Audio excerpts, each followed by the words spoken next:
రాజులకు రాజు ప్రభులకు ప్రభు అయిన యేసుక్రీస్తు నామమున మీకు శుభములు. ఈరోజు దేవుడు మనకు అనుగ్రహించినటువంటి వాగ్దానము కీర్తనల గ్రంథము 12వ అధ్యాయము 5వ వచనము.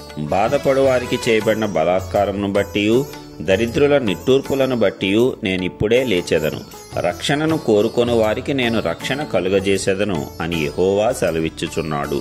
ప్రియులారా, ఈ వాగ్దానాన్ని మనం గమనించినట్లయితే బాధపడబడిన వారికి చేయబడిన బలాత్కారమును బట్టి అంటే మనము ఏ విషయంలో బాధపడుతున్నామో, ఎవరు మనకంటే బలవంతులై ఉండి మనలను బాధ పెట్టారో, మనము ఆ విషయంలో విజయం సాధించలేక కృంగిపోయి ఎంతో వేదన చెంది ఉన్నాము. ఇక మాకు ఇది సాధ్యము కాదేమో, వీరందరూ మా మీద ఈ బలాత్కారంగా దానిని మోపుతూ ఉన్నారు కాబట్టి ఇక దానిని మేము పొందుకోలేము అని బాధపడుతూ ఉన్నటువంటి ప్రతి వారిని ఆయన చూస్తూ ఉన్నాడంట. అదేవిధంగా దరిద్రుల యొక్క నిట్టూర్పులను బట్టి నేను ఇప్పుడే లేచెదను అని దేవుడు సెలవిస్తున్నాడు. అంటే నీ బాధ, నీ వేదన అనేది ఎంతకాలమో ఇక ఉండదు, నీ నిట్టూర్పు అనేది అధిక కాలము ఉండదు.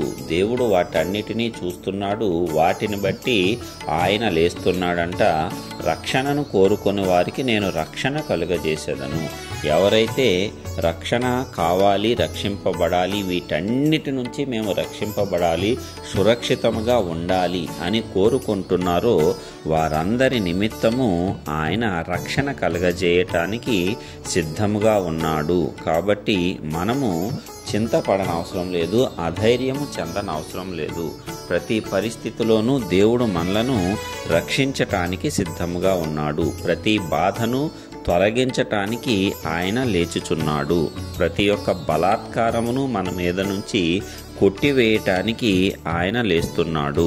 అదే విధముగా మన యొక్క నిట్టూర్పులు, ఏ విషయంలో ఆ నిట్టూర్పులు మనకు కలిగి ఉన్నా సరే వాటన్నిటినీ కూడా పూర్తిగా తుడిచిపెట్టి వేసి మనకు ఆనందాన్ని, సంతోషాన్ని, శాంతిని, సమాధాన్ని, నెమ్మదిని, ధైర్యాన్ని అనుగ్రహించటానికి దేవుడు బయలుదేరి ఉన్నాడు. ఆయన ఇప్పుడే లేచెదను అని సెలవిస్తున్నాడంటే అది ఈ రోజు నుంచే మన యొక్క జీవితంలో ప్రారంభం అవుతుంది.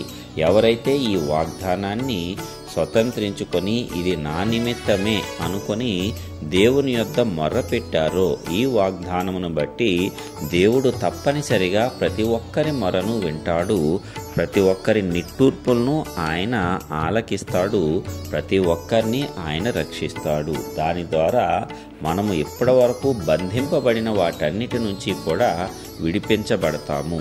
ఏ కాడులైతే మన మీద భారముగా మోపబడి ఉన్నాయో వాటన్నిటినీ కూడా ఆయన విరగగొడతాడు.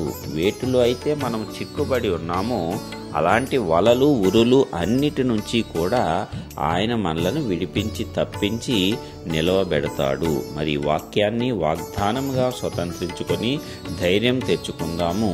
దేవుడు మనకు రక్షణ కలుగజేయబోతున్నాడు. ఇప్పటి వరకు మనము ఇక నేను దీనిని సాధించలేను, ఇక నేను దీనిని జయించలేను, ఇక నేను దీనిలో నుంచి బయటకు రాలేను, నా జీవిత కాలమంతా ఇంకెలాగ ఉండాల్సిందే, ఇలాగ ఉండే నేను చనిపోవాలి తప్పిస్తే ఇక నేను దీనిలోంచి ఏమాత్రము కూడా బయటకు రాలేను, ఇది నన్ను బంధించి వేసింది, ఇది నన్ను బాధ పెడుతూ ఉంది అనేటువంటి ఏ పరిస్థితి అయినా ఈ దినమున దేవుని యొద్దకు తీసుకువద్దాము.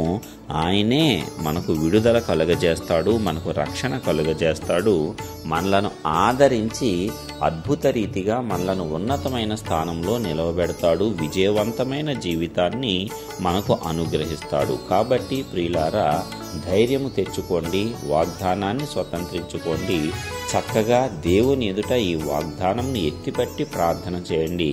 మీకున్నటువంటి ఏ సమస్య అయినా, ఏ బాధ అయినా, ఏ ఇబ్బంది అయినా, ఏ నిట్టూర్పు అయినా, ఏదైనా సరే దేవుడు వాటన్నిటినీ ఈ దినము నుంచే తొలగించి వేసి సంపూర్ణమైన రక్షణను మనందరికీ అనుగ్రహింపబోతున్నాడు.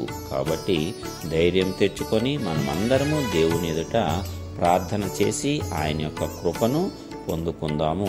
దేవుని యొక్క ఆశీర్వాదములు మన మీద నిండుగా కుమ్మరింపబడటానికి ఆ పరిశుద్ధాత్మ దేవుడు మనందరికీ ధైర్యము కలిగినటువంటి హృదయాన్ని ఇవ్వాలని నజరేయుడైన యేసు పరిశుద్ధ నామమున ప్రార్థించుచున్నాను. ఆమేన్.